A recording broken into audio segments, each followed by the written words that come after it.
Hello everyone and welcome to this fourth lecture on organic synthesis via enolates। जो previous 3 lectures थे उसमें हमने malonic ester के बारे में पढ़ा था, जिसमें कि एक्टिव मिथाइलिन ग्रुप होता है। मैलोनिक एस्टर का सिंथेसिस हमने पढ़ा, उसके सिंथेटिक यूजेस हमने पढ़े। आज हम दूसरा एक ऐसा कंपाउंड लेंगे जिसमें भी इनोलेट से ऑर्गेनिक सिंथेसिस करने का स्कोप है और जिसमें एक्टिव मिथाइलिन ग्रुप है, जिसको यूज़ करके हम दूसरे ऑर्गेनिक कंपाउंड्स का सिंथेसिस करा सकते हैं। ये दूसरा कंपाउंड है इथाइल एसीटोएसीटेट या एसीटोएसिटिक एस्टर। इसका शॉर्ट फॉर्म में हम EAA या AAE के फॉर्म में इसको लिखते हैं। EAA is for ethyl acetoacetate and AAE is for acetoacetic ester. इसको बनाते कैसे हैं, सबसे पहले हम इसका स्ट्रक्चर समझेंगे। एक बार इसका फॉर्मूला मॉलिक्यूलर स्ट्रक्चर समझ लेंगे तो आगे की हमारी पढ़ाई इसकी इजी हो जाएगी। देखिए, इसको हम बनाते हैं इथाइल एसीटोएसीटेट को क्लेजन कंडेंसेशन से। क्लेजन कंडेंसेशन इसके सिंथेसिस की एक बहुत इम्पॉर्टेंट और अच्छी विधि है, जिसको यूज़ करके हम इथाइल एसीटोएसीटेट का संश्लेषण कर सकते हैं। क्लेजन कंडेंसेशन में हम एक बेस कैटलिस्ट की प्रेजेंस में ऐसे 2 एस्टर्स का कंडेंसेशन कराते हैं जिनमें से कम एक में अल्फा हाइड्रोजन परमाणु प्रेजेंट हो। उनका कंडेंसेशन जब कराया जाता है तो उसको हम क्लेजन कंडेंसेशन कहते हैं। फिर से समझिए, एक बेस कैटलिस्ट की प्रेजेंस में हमें कंडेंसेशन कराना है 2 एक जैसे या अलग अलग एस्टर्स का। वो एस्टर्स कैसे होने चाहिए कि उन दोनों एस्टर्स में से किसी भी एक के पास अल्फा हाइड्रोजन के एटम्स प्रेजेंट हों। उस कंडेंसेशन को हम क्लेजन कंडेंसेशन कहते हैं और इस क्लेजन कंडेंसेशन से इथाइल एसीटोएसीटेट का सिंथेसिस कराया जा सकता है। इसको रिएक्शन से समझिए। ये जनरल रिएक्शन है। ये एक एस्टर है RC double bond OR dash, और ये दूसरा एस्टर है। मैंने आपको बताया था कि दोनों एस्टर सेम भी हो सकते हैं और दोनों डिफरेंट भी हो सकते हैं, लेकिन कंडीशन जो इसमें है वो ये है कि इन दोनों एस्टर्स में से किसी एक के पास अल्फा हाइड्रोजन एटम होना चाहिए। अल्फा हाइड्रोजन एटम हम किसको कहेंगे? ये CO से जुड़ा हुआ जो कार्बन होता है उसको हम अल्फा कार्बन कहते हैं, और इस अल्फा कार्बन से जुड़े हुए हाइड्रोजन्स को हम अल्फा हाइड्रोजन्स कहते हैं। तो यहाँ देखिए, इस वाले एस्टर में एक अल्फा कार्बन है और 3 अल्फा हाइड्रोजन्स हैं। इनका जब हम कंडेंसेशन कराते हैं, ये देखिए, ये R-OH ये बाहर निकल गया, अल्कोहल बाहर निकल गया। कराना किसकी प्रेजेंस में है? एक बेस की प्रेजेंस में। ये बेस है यहाँ पे R-O-। इनका कंडेंसेशन कराने से हमको ये प्रोडक्ट मिलता है। अब हमें स्पेसिफिकली इथाइल एसीटोएसीटेट का सिंथेसिस कराना है, तो इसके लिए हम इथाइल एसीटेट लेंगे। एस्टर जो हम लेंगे वो लेंगे हम इथाइल एसीटेट। इथाइल एसीटेट के 2 मॉलिक्यूल्स, ये है इथाइल एसीटेट CH3COOC2H5। इसमें अल्फा हाइड्रोजन होता है। इसके इथाइल एसीटेट के 2 मॉलिक्यूल्स का हमने कंडेंसेशन कराया। किसकी प्रेजेंस में कराना है? बेस की प्रेजेंस में कराना है। ये सोडियम इथॉक्साइड बेस है। इसकी प्रेजेंस में जब हम कंडेंसेशन कराते हैं, C2H5OH का एक मॉलिक्यूल बाहर निकल जाता है और प्रोडक्ट मिलता है इथाइल एसीटोएसीटेट। इस रिएक्शन का मैकेनिज्म हमको समझना है। ये देखिए, ये अलग अलग स्टेप्स में ये रिएक्शन पूरी होती है। फर्स्ट स्टेप देखिए, जो फर्स्ट स्टेप है इसमें सोडियम रिएक्ट करता है C2H5OH से और हमको मिलता है सोडियम इथॉक्साइड। हमने जब रिएक्शन करते हैं, जब हम इसकी विधि करते हैं, प्रोसीजर करते हैं, तो हम एक फ्लास्क में इथाइल एसीटेट, एथेनॉल और प्योर सोडियम धातु का एक वायर डाल के उसको रिफ्लक्स करते हैं, गर्म करते हैं। तो हम स्टार्टिंग में हमने क्या क्या लिया था? इथाइल एसीटेट, एथेनॉल और प्योर सोडियम मेटल। तो ये प्योर सोडियम मेटल और इथेनॉल फर्स्ट स्टेप में रिएक्ट करके सोडियम इथॉक्साइड बनाता है, हाइड्रोजन गैस इसमें बाहर निकल जाती है। ये सोडियम इथॉक्साइड एक बहुत स्ट्रॉन्ग बेस होता है और इस वजह से ये इथाइल एसीटेट के अल्फा हाइड्रोजन को एब्स्ट्रैक्ट कर सकता है। सेकेंड स्टेप है ये जो इथॉक्साइड आयन है यहाँ बना, ये इथॉक्साइड आयन ये एक स्ट्रॉन्ग बेस होता है और स्ट्रॉन्ग बेस होने की वजह से इथाइल एसीटेट के अल्फा हाइड्रोजन को ये एब्स्ट्रैक्ट कर लेता है और एक कार्ब एनायन बनता है। ये देखिए ये अल्फा हाइड्रोजन है इथाइल एसीटेट का, इसको इस C2H5O- ने एब्स्ट्रैक्ट कर लिया, ले लिया और इसको लेने की वजह से यहाँ पे ये वाला C और H के बीच का बॉन्ड टूटता है, इलेक्ट्रॉन्स CH2 पे आ जाते हैं और हमको मिलता है एक कार्ब एनायन। ये कार्ब एनायन बहुत ही इम्पॉर्टेंट कार्ब एनायन है और इसी को यूज़ करके आगे का रिएक्शन होता है। ये जो कार्ब एनायन बना वो इथाइल एसीटेट के दूसरे मॉलिक्यूल के ऊपर न्यूक्लियोफिलिक अटैक करता है। ये न्यूक्लियोफाइल है, इसके पास माइनस चार्ज है तो ये न्यूक्लियोफाइल है। ये दूसरे मॉलिक्यूल इथाइल एसीटेट के कार्बोनिल ग्रुप के ऊपर न्यूक्लियोफिलिक अटैक करता है। आपको पता है carbonyl compound nucleophilic addition reaction देते हैं। यहाँ पे देखिए इस C के ऊपर आएगा पॉजिटिव चार्ज, ये वाला बॉन्ड टूट के इलेक्ट्रॉन्स ऑक्सीजन पे चले गए, ऑक्सीजन हो गया माइनस और ये वाला कार्बन हो गया प्लस। इस प्लस कार्बन के ऊपर ये कार्बन आयन आके जुड़ जाता है, ये यहाँ पे जुड़ गया। आगे बॉन्ड्स का फिर से ब्रेकेज होता है, O- के बॉन्ड्स यहाँ आ जाते हैं, वापस से C डबल बॉन्ड O बन गया और ये C2H5O- बाहर निकल जाता है। C2H5O- हमने यहाँ पे उसके फॉर्म में लिया था, कैटलिस्ट के फॉर्म में लिया था, ये वापस निकल गया और मॉलिक्यूल बन गया इथाइल एसीटो एसीटेट। तो ये है हमारा क्लेजन कंडेंसेशन से हम इथाइल एसीटो एसीटेट किस तरीके से बना सकते हैं। अब इसमें और क्या होता है, जब हमने प्रोसीजर किया था इसको बनाने का, आपको मैंने बताया था कि एक फ्लास्क में हम इथाइल एसीटेट, एथेनॉल और प्योर सोडियम वायर डाल के, सोडियम मेटल के वायर को डाल के उसको रिफ्लक्स करते हैं। स्टार्टिंग में ये रिएक्शन बहुत फास्ट होती है लेकिन धीरे धीरे स्लो हो जाती है। क्योंकि रिएक्शन बहुत फास्ट होती है इसलिए जब हम इसको गर्म करते हैं तो हम इसको वाटर बाथ के ऊपर रख के गर्म करते हैं। जब वाटर बाथ पे रख के इसको गर्म किया जाता है, रिएक्शन कंप्लीट हो जाती है और एसीटो एसिटिक एस्टर का सोडियम सॉल्ट हमको एक सेमी सॉलिड फॉर्म में अलग हो जाता है। इस सेमी सॉलिड फॉर्म के सोडियम सॉल्ट को एसिटिक एसिड से एसिडिफाई करते, उसको गर्म करते हैं तो एस्टर फ्री फॉर्म में हमको मिल जाता है। जो सोडियम क्लोराइड, क्योंकि सोडियम क्लोराइड भी बना था, इस सोडियम क्लोराइड के सैचुरेटेड सॉल्यूशन जब हम इसके ऊपर मिलाते हैं तो वो एक ऑयली सरफेस के रूप में एस्टर अलग हो जाता है।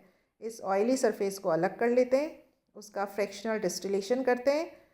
जब फ्रैक्शनल डिस्टिलेशन करते हैं तो 75 से 80 डिग्री सेंटीग्रेड के बीच में जो हमको इसका डिस्टिल मिलता है वो अनरिएक्टेड इथाइल एसीटेट होता है।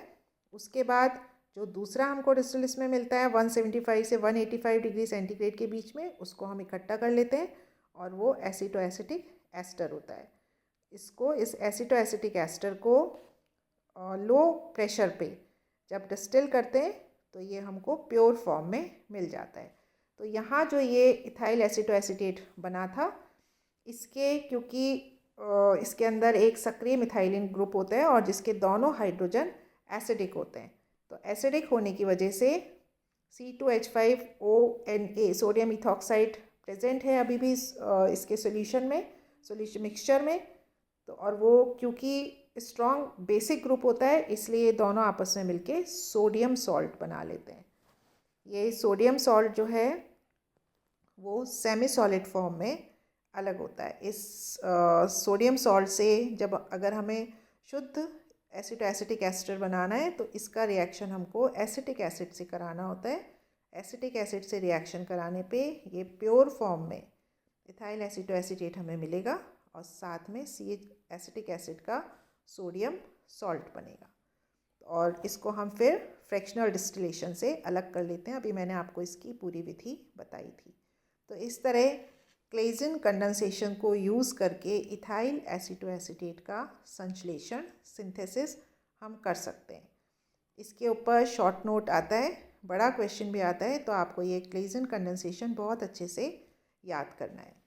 नेक्स्ट जो टॉपिक हम पढ़ने जा रहे हैं वो भी एक बहुत इंपॉर्टेंट टॉपिक है, इथाइल एसीटोएसीटेट का कीटो इनॉल टॉटोमेरिज्म।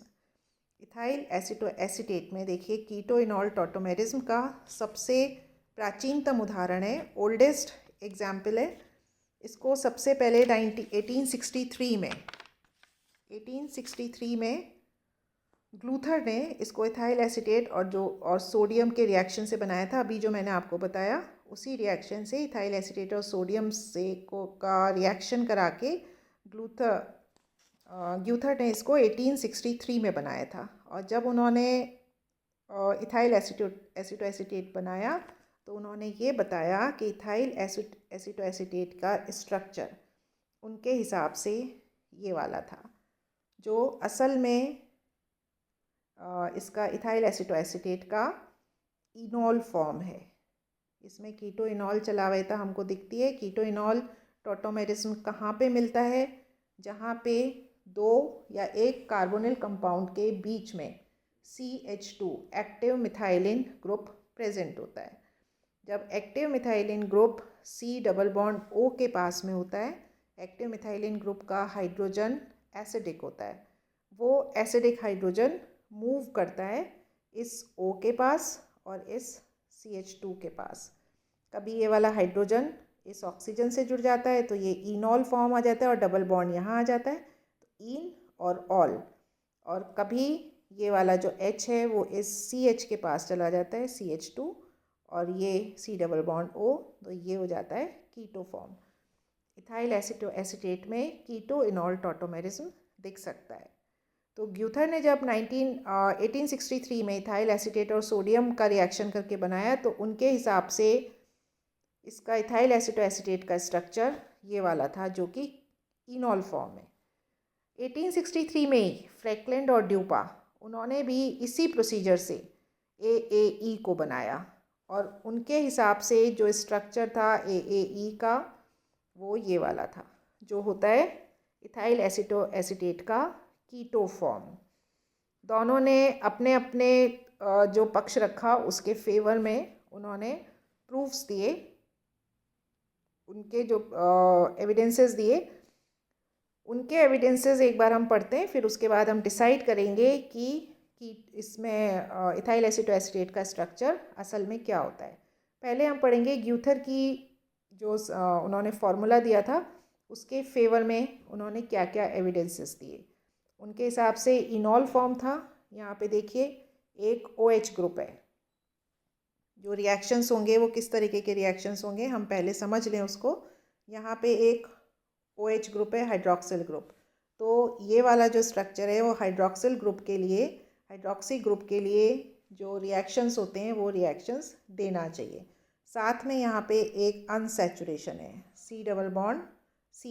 इस अनसैचुरेशन के रिएक्शन भी इथाइल एसीटोएसीटेट को देना चाहिए। अब हम देखते हैं कि ये रिएक्शंस ये देता है या नहीं देता। सबसे पहले AAE का रिएक्शन सोडियम धातु के साथ कराया। ये हम लैब में भी करते हैं। जब आप फर्स्ट ईयर में फंक्शनल ग्रुप के टेस्ट करते हैं तो उसमें OH ग्रुप के टेस्ट के लिए ये वाला रिएक्शन कराया जाता है। हम कंपाउंड के अंदर Na सोडियम डालते हैं तो हाइड्रोजन गैस के बबल्स निकलते हैं और साथ में ये ONA एक सॉल्ट बनता है। तो जो AAE है इथाइल एसीटोएसीटेट वो सोडियम के साथ रिएक्शन करके हाइड्रोजन गैस निकालता है।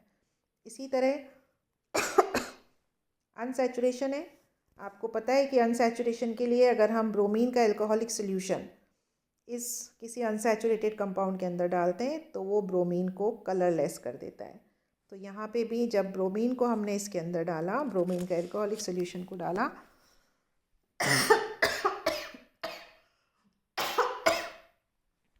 तो ब्रोमीन के कलर को इथाइल एसीटोएसीटेट के सोल्यूशन ने उड़ा दिया, कलरलेस कर दिया।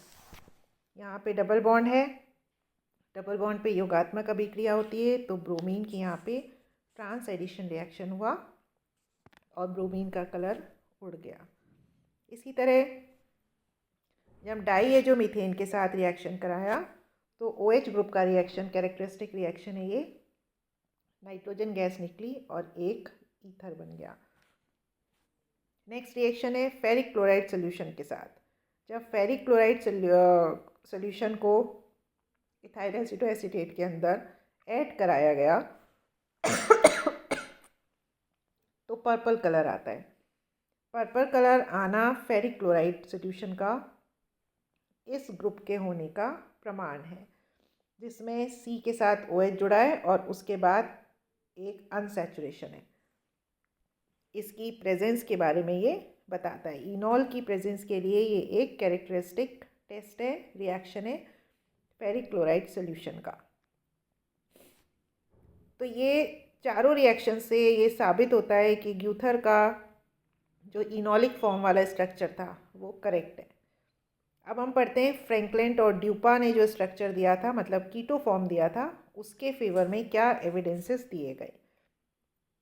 अगर कीटो ग्रुप प्रेजेंट है AAE में, एसिटोएसिटिक एस्टर में, तो वो कीटो ग्रुप के जितने भी कैरेक्टरिस्टिक रिएक्शंस होते हैं, अभिलाक्षणिक अभिक्रियाएं होती हैं, वो देना चाहिए।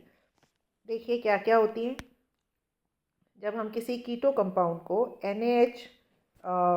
NaHSO3 के साथ रिएक्शन कराते हैं, सोडियम बाइसल्फाइड के साथ रिएक्शन कराते हैं, तो ये कंपाउंड बनता है, एक सॉलिड बनता है, अडक्ट बनता है सोडियम बाइसल्फाइड के साथ।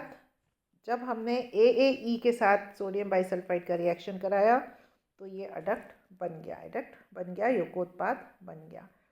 इसी तरह हाइड्रोजन साइनाइड के साथ जब रिएक्शन कराते हैं तो हाइड्रोजन साइनाइड के साथ साइनोहाइड्रीन बनता है अगर CO ग्रुप प्रेजेंट है। AAE के रिएक्शन सोडियम हाइड्रोजन साइनाइड के साथ कराने पे साइनोहाइड्रीन बन जाता है। तो पता चला हमें कि इसके अंदर कीटोनिक ग्रुप प्रेजेंट है। इसी तरह हाइड्रोक्सिल अमीन के साथ ऑक्जेम और फिनाइल हाइड्रोजीन के साथ फिनाइल हाइड्रोजोन, इनका बनना भी CO ग्रुप का प्रेजेंस दिखाता है। तो इस तरह से हमने देखा कि फ्रैंकलिन और ड्यूपा और ग्यूथर दोनों ने जो स्ट्रक्चर्स दिए थे इथाइल एसीटोएसीटेट के, उन दोनों स्ट्रक्चर्स के फेवर में वो एविडेंसेस देने में सफल रहे। तो अब असल में इथाइल एसीटोएसीटेट का स्ट्रक्चर क्या होना चाहिए, इस बात की बहुत समय तक विवाद चलता रहा।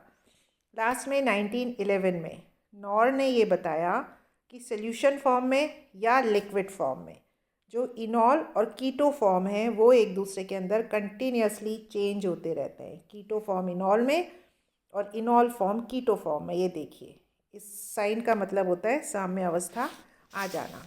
ये फॉरवर्ड रिएक्शन भी चल रही है, कीटो फॉर्म इनॉल फॉर्म में कन्वर्ट हो रहा है, और बैकवर्ड रिएक्शन भी चल रही है, इनॉल फॉर्म कीटो फॉर्म में कन्वर्ट हो रहा है।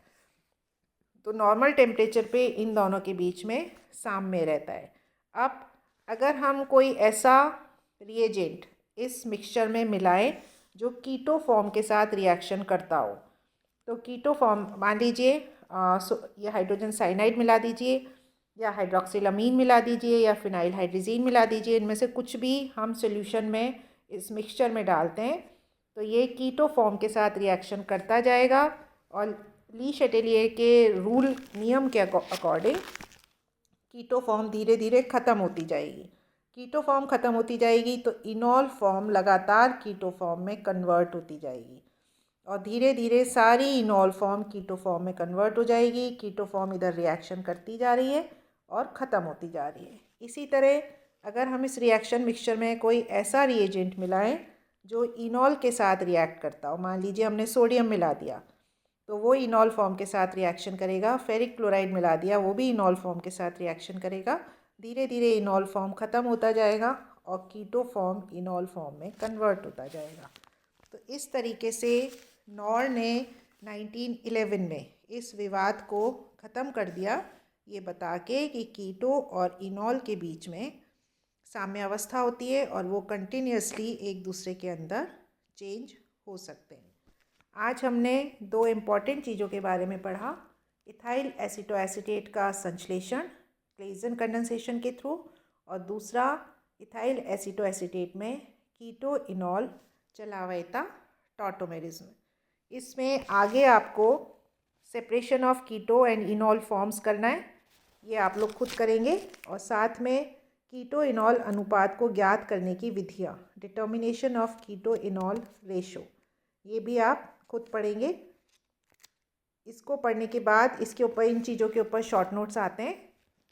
ये इम्पॉर्टेंट टॉपिक्स हैं, तो आपको ये बहुत अच्छी तरीके से पढ़ने हैं। नेक्स्ट जो हमारा लेक्चर होगा उसमें हम इथाइल एसीटोएसीटेट के सिंथेटिक यूजेस के बारे में पढ़ेंगे। इथाइल एसीटोएसीटेट को यूज़ करके हम इम्पॉर्टेंट ऑर्गेनिक कंपाउंड्स का सिंथेसिस किस तरीके से करा सकते हैं। Thank you.